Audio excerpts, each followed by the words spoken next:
Hello friends, welcome to super 10। आज के इस वीडियो में हम यूपी ट्रिपल सी द्वारा जारी पीईटी की नोटिफिकेशन को डिटेल्स को समझेंगे और इसमें जानेंगे कि शैक्षिकर्ता क्या होना चाहिए, एज क्या होना चाहिए, कौन इसके लिए एलिजिबल है। तो फ्रेंड्स वीडियो के साथ अंत तक बने रहिए क्योंकि आपको बहुत सारी महत्वपूर्ण जानकारी मिलने वाली है। तो फ्रेंड्स सबसे पहले देखते हैं कि पीईटी के लिए जो रजिस्ट्रेशन की प्रारंभिक तिथि है वो क्या है। तो 25/5/2021 से ये शुरू हो चुका है और इसी के साथ आप इसका फीस भी जमा करने का डेट शुरू हो चुका है 25/5/21 से। जो अंतिम तिथि है फॉर्म सबमिट करने की वो 21/6/2021 तक है। और फ्रेंड्स इसके बाद जब आप फाइनल सबमिट कर देंगे तो इसके एक हफ्ते बाद तक यानी 28/6/2021 तक आप इसमें संशोधन भी कर सकते हैं फाइनल सबमिट करने के बाद। और इसके लिए आपको कोई अतिरिक्त चार्ज नहीं देना है और आप आराम से कर सकते हैं, लेकिन एक हफ्ते तक ही। उसके बाद फ्रेंड्स हम बात करते हैं कि पीटी की अनिवार्यता क्या है, यानी कि हमें क्यों इसको अप्लाई करना चाहिए। तो फ्रेंड्स देखिए यहाँ पर मैंने हाईलाइट भी कर दिया, आप इसको आसानी से पढ़ सकते हैं कि प्रारंभिक अर्हता परीक्षा यानी पीईटी की अनिवार्यता क्या है। तो फ्रेंड्स अगर आप आयोग द्वारा विज्ञापित किए जाने वाले किसी भी पद पर चयन होती मुख्य परीक्षा के लिए आवेदन करना चाहते हैं तो फ्रेंड्स सबसे पहले आपको याद रखना पड़ेगा कि पीटी अनिवार्य, आपको पीटी का स्कोर उसमें दिखाना ही पड़ेगा क्योंकि इसी के मेरिटवार शॉर्ट लिस्टिंग के बाद आपको मुख्य परीक्षा के लिए अप्लाई कर पाएंगे। और यदि आपने अप्लाई नहीं किया है पीटी के लिए तो आप किसी भी मुख्य परीक्षा हेतु आवेदन नहीं कर सकेंगे। और फ्रेंड्स इसके बाद फ्रेंड्स हम देखते हैं कि आयोग की परिधि में कौन कौन से पद आते हैं। तो फ्रेंड्स देखिए, पंथ समूह ख है, उससे निम्न समूह ग के ऐसे समस्त सीधी भर्ती वाले पद के संबंध में ये पीटी लागू होगा जिसमें सचिवालय के पद भी शामिल है। लेकिन फ्रेंड्स आप ध्यान रखिएगा कि राज्य सरकार द्वारा समय समय पर अधिसूचना जारी कर किसी कार्य क्षेत्र को इसमें हटा भी सकती है या उसमें से जोड़ भी सकती है, यानी कि समूह ग के पद बदलते भी रहते हैं। तो इसके लिए हमें ज़्यादा नहीं सोचना है क्योंकि जब भी कोई फॉर्म आएगा तो उसमें ऊपर ही लिख दिया जाता है कि ये किस समूह के अंतर्गत आएगा।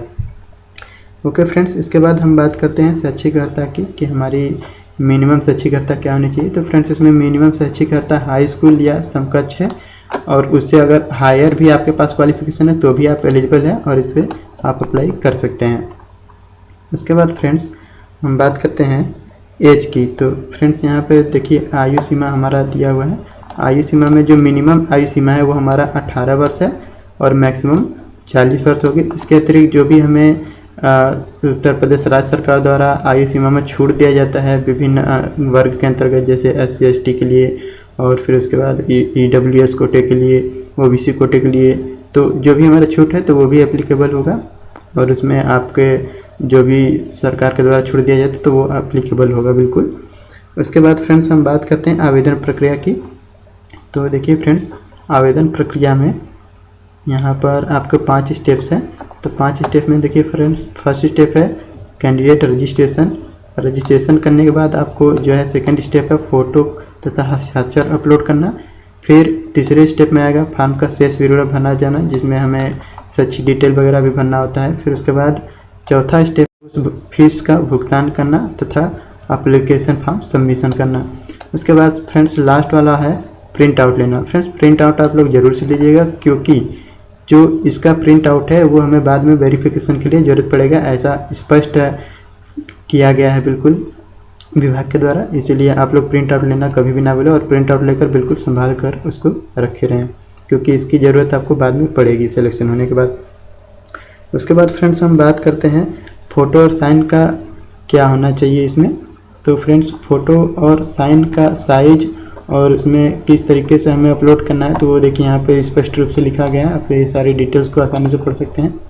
साइज़ की बात करें फ्रेंड्स तो जो फ़ोटो का साइज़ है वो 5 KB से 30 KB के बीच में होना चाहिए फ्रेंड्स।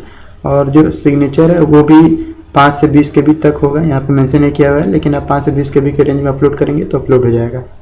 और फ्रेंड्स एक बात ध्यान रखिएगा कि आप लोग सिग्नेचर अगर इंग्लिश में कर रहे हैं तो कैपिटल लेटर्स में मत लिखिएगा क्योंकि ये अमान्य होगा। उसके बाद फ्रेंड्स एक बात और आप लोग ध्यान रखें कि जो भी आप सिग्नेचर करेंगे अगर आपने इंग्लिश में कर रखा है तो अपने हस्ताक्षर के नीचे स्वयं के हस्तलिपि में हिंदी में अपना नाम लिखना पड़ेगा। ये ऐसा स्पष्ट लिखा हुआ है तो आपको ऐसा करके ही सिग्नेचर को अपलोड करना है। उसके बाद फ्रेंड्स हम बात करेंगे शुल्क के बारे में। तो देखिए यहाँ पर हमारा शुल्क है, विभिन्न श्रेणी के लिए शुल्क है। तो अनारक्षित यानी कि सामान्य के लिए हमारा 160 रुपये आवेदन शुल्क है और 25 रुपये ऑनलाइन प्रक्रिया शुल्क, कुल मिला के 185 रुपये लगेंगे। इस तरीके से अन्य पिछड़ा वर्ग के लिए 185 रुपये, अन्य पिछड़ा वर्ग मतलब ओबीसी के लिए। एससी के लिए 95 रुपये है और जो एसटी है उनके लिए 95 रुपये। जो विकलांग हेतु है तो विकलांग के लिए बस हमारा ऑनलाइन आवेदन प्रक्रिया शुल्क है, यानी कि 25 रुपये लगेंगे। आवेदन शुल्क उनके लिए कुछ भी नहीं है, ये बिल्कुल जीरो है। अब फ्रेंड्स हम बात करते हैं आवेदन पत्र में संशोधन की। तो देखिए फ्रेंड्स, यहाँ पे संशोधन के लिए देखिए दिया गया है कि संशोधन की प्रक्रिया क्या है। तो अभ्यर्थी अंतिम रूप से आवेदन सबमिट करने के बाद केवल एक बार ही अपने पत्र में संशोधन कर सकते हैं, यानी कि आपको संशोधन केवल एक ही बार मिलेगा। तो फ्रेंड्स अगर आपका गलती है तो आपकी एक बार में ही करना है और बिल्कुल ध्यानपूर्वक करिएगा। और मॉडिफाई करने के लिए आपको ऑप्शन कैसे आएगा, तो देखिए एप्लीकेशन पर क्लिक कर वांछित विवरण भरने के उपरांत जब आप लॉगिन करेंगे तो एक आपको OTP जाएगा आपके रजिस्टर्ड मोबाइल नंबर पर, और उस OTP को डालने के बाद ही आपका फॉर्म खुल जाएगा और उसके बाद आप उसमें जो भी संशोधन है वो कर सकते हैं। और केवल ध्यान रखेंगे फ्रेंड्स, केवल एक बार ही आप संशोधन कर सकते हैं, इसलिए बिल्कुल ध्यान से फॉर्म को भरें। और डेट भी ध्यान रखिएगा, 28/6/2021 के बाद उसमें कोई भी संशोधन नहीं होगा। इसके बाद फ्रेंड्स हम बात करते हैं पाठ्यक्रम की। तो पाठ्यक्रम का PDF आपको अलग से भी मिल जाएगा। और यहाँ पे देखिए पाठ्यक्रम में आपका भारत का इतिहास है, उसके बाद और उसके आगे भारतीय राष्ट्रीय आंदोलन, और फिर उसके बाद भूगोल के भी बहुत सारे टॉपिक हैं, जैसे कि भारत एवं विश्व का भौतिक भूगोल, नदियाँ, नदी घाटियाँ, भूजल संशोधन, ये सब डिटेल्स हैं। आप यहाँ से आसानी से पढ़ भी सकते हैं डिटेल्स में। उसके बाद फ्रेंड्स देखते हैं नेक्स्ट वो है भारतीय अर्थव्यवस्था। उसके बाद हमारा है भारतीय संविधान के लोक एवं प्रशासन, ये सब मतलब कोई इंडियन कॉन्स्टिट्यूशन से संबंधित क्वेश्चन। फिर जनरल साइंस है हमारा। फिर उसके बाद प्रारंभिक अंकगणित भी आएगा। उसके बाद सामान्य हिंदी, यानी कि फ्रेंड्स आपको ये बात ध्यान रखनी है कि आप अगर उत्तर प्रदेश का कोई भी एग्जाम देने वाले हैं उत्तर प्रदेश गवर्नमेंट के अधीन, तो उसमें आपका हिंदी अनिवार्य रूप से पूछा ही जाता है, तो हिंदी भी आप लोग अच्छे से पढ़ें। और फ्रेंड्स उसके बाद हमारा करेंट अफेयर्स टॉपिक है, तो करेंट अफेयर्स से भी 10 नंबर का क्वेश्चन बन ही जाता है।